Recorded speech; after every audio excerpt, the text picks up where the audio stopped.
Hi. So today I'm going to be talking about the May Revolution in Argentina. So yeah, let's get started.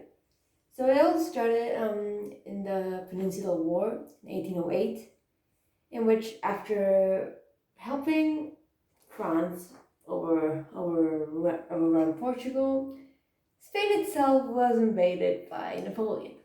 So Napoleon was like, "Hey guys, can you help me, get to Portugal so I can invade?" And the Spanish were like, "Yeah, sure, no problem."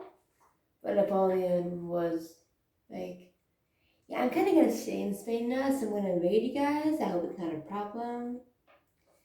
Yeah. So the king that was ruling at the moment was Charles IV, and he was forced to abdicate in favor of his son, Ferdinand VII.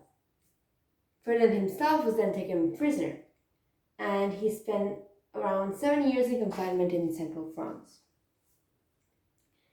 Napoleon, he obviously couldn't be ruling France and Spain at the same time, so he decided to put yeah,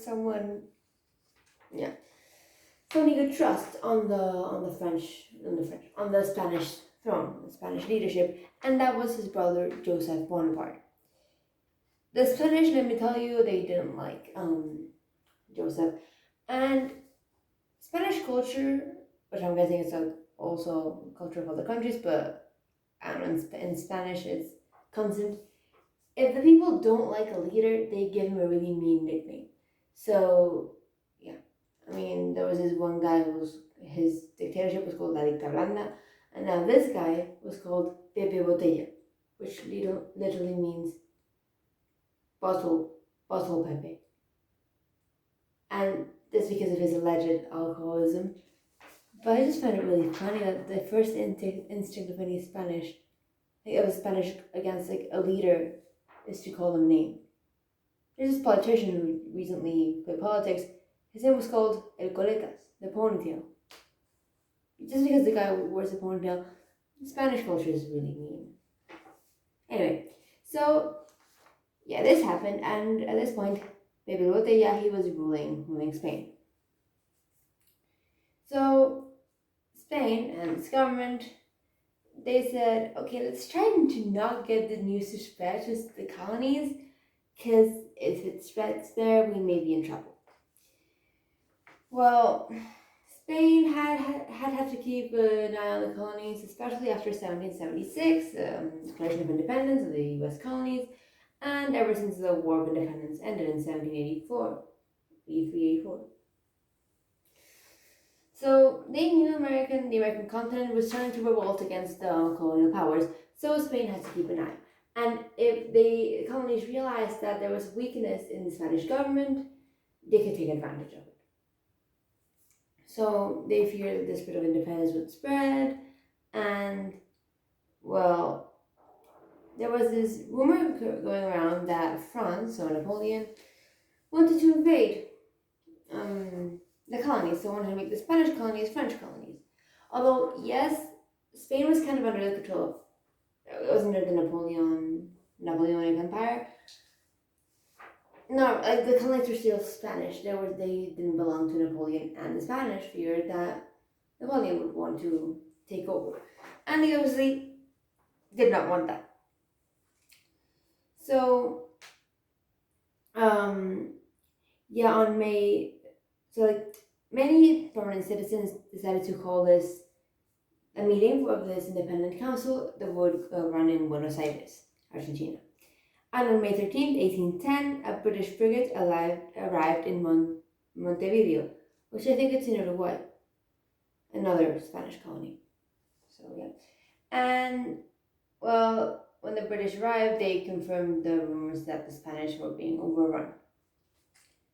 So, you could kind of divide the actual revolution in three steps, really, too. First, from May 18th to May 24th, then on May 25th, and then the legacy of the revolution. So, May 18th to May 24th. Buenos Aires was kind of chaotic, it was in an uproar, and this guy, a Spanish guy called Viceroy Baltasar Hidalgo de Cisneros de la Torre, so hell of a name, Viceroy Baltasar Hidalgo de Cisneros de la Torre.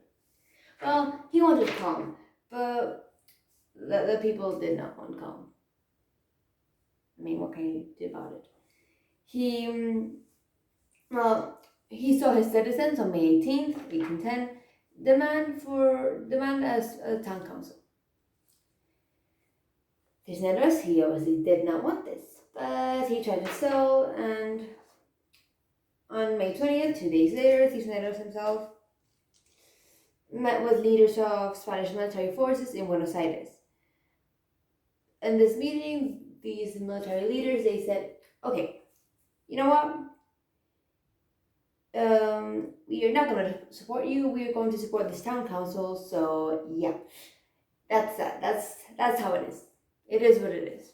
What can you do about it? We're not going to support you. We're going to support this new town council. So the meeting the main part of the meeting was held from May 22nd to May 24th. And by May 24th, this provisional ruling, I don't know how to pronounce that in English, junta, with including many prominent Argentinian, not Argentinian, but political figures in Argentina at the time. So Cisneros, Juan José Castellí, and Cornelio Saavedra. This junta was created. And then comes the second stage, May 25th. So, people of Buenos Aires, Cisneros, he was Spanish, and they did not want the Spanish there. So they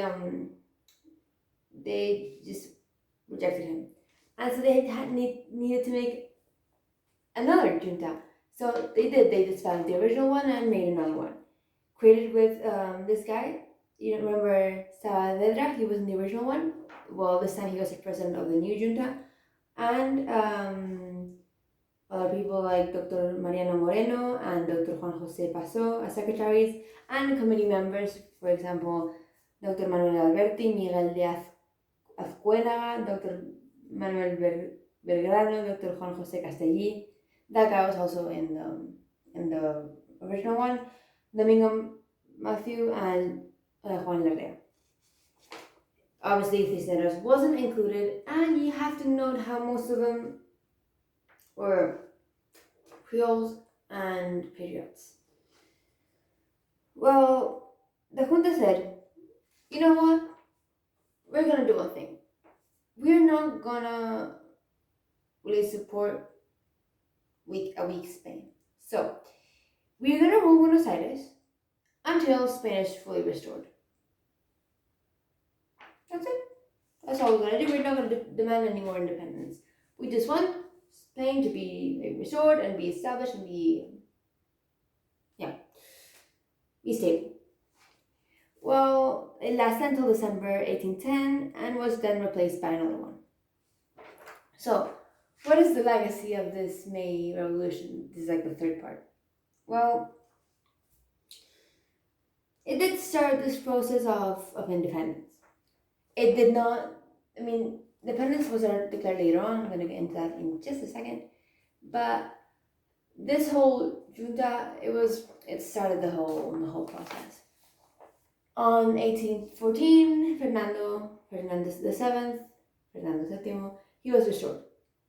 And, well, the junta said, the junta, had it still been in place, would have had power back to the Spanish, but obviously it was disbanded and replaced by another one. A kind of domino effect had been spreading in Spanish colonies, with Paraguay having already declared independence in 1811.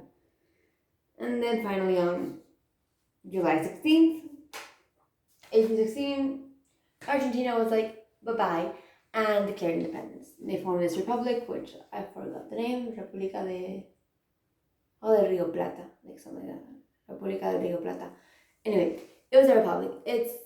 Argentina has gone through dictatorships, but nowadays it's still a republic. And, well, under José de San Martín, Argentina was able to defend Spain's attempt to reclaim the republic, the ex-colony. And yeah, that's it. That is the main revolution. It's not a military revolution by no means. It's not like the February, November revolutions, October revolutions in Russia, or the revolutions in Germany, early 20th century. No, it's just like a calm, not calm, but not a violent revolution. It's a political revolution, you can say.